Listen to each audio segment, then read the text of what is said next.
Magandang tanghali mga kabay. So meron po akong estimate dito. 39650. Ang model ito mga kabay, DCD 796. Ayan. So ang sira nito mga kabay is chuck. Tapos transmission. Buo naman yung transmission niya, ang transmission mga kabay. Ang problema lang, ito po loose thread. Yung pinakakabitan ng gear. Ang ginawa kasi nila, kinalas. Kasi balak nilang kalasin tong chuck. So hindi nila nakalas mga kabay. Tapos hindi na rin nila naibalik. Kaya ako na nagbalik nung nakaraan. Hindi ko na pinakita mga kabay. So ngayon mga kabay, papakita ko yung paano magpalit ng transmission. Napakadali lang po mga kabay. Dahil wala ka na pong kakalasin. Ayan. Isang buo na po siya. Kasama na yung chuck. Kasama na yung selector 1 in 2. Ayan. So ang kakalasin nun na lang mga kabay yung eto.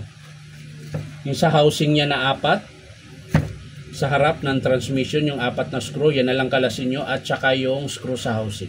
So tara mga kabay, samahan nyo po ako, kakabit natin. So yan mga kabay, nakalas ko na yung screw. So pwede natin kalasin ito. Ayan, kalasin natin buo. Ayan, so ito po yung kanyang lumang transmission tsaka chuck. Ayan, so buo din po yung ipapalit natin. Ayan. Ito pala mga kabay ang sinasabi kong na loose thread. Ayan ito. Yung mga screw dito sa transmission niya, yan yung na loose thread dahil nga po kinalas nila ito. Tapos hindi nila natandaan kung paano ibalik yung mga washer. Kaya po hindi siya lapat na lapat. Tapos in-screw nila diretso kaya po na loose thread ito. Itong plastic na to. Kaya po siya pinalitan. Dapat, chuck lang dapat ang papalitan. Yung nga lang, loose thread po ito. So, pinalitan ko na siya ng buong transmission. So, pag salpak nyo mga kabay, ganun pa rin. Paano nyo kinalas? Ayan. Susuksok nyo lang yan. Tapos, ikot-ikot. Ayan. Tapos, kailangan lapat. Ayan. Kailangan lapat na lapat. Tapos, lagay nyo itong takip. Yung pinaka-housing niya. Bago nyo i-screw mga kabay, kailangan lapat yung housing. Ayan. Kasi pag i-screw natin una yung kabila, minsan hindi siya pantay. Ayan. So kailangan pantay siya. Ayan. So ayan, pantay na yun mga kabay. So pwede natin ibalik yung screw. Ayan. Dito muna sa transmission yung 4 na screw. Yan muna ikabit natin.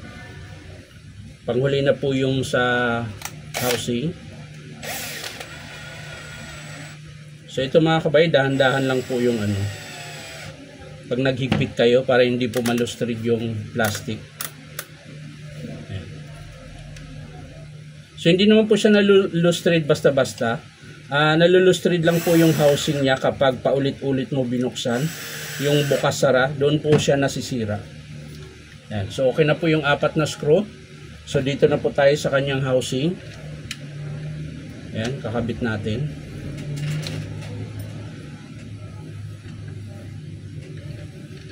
Ikakabit natin. Ayan.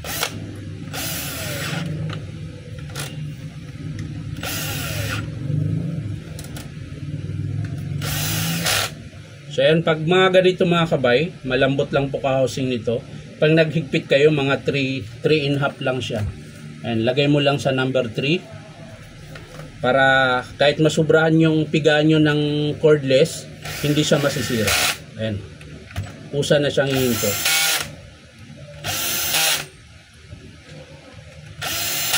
So yan na mga kabay, ayos na. Testing po natin.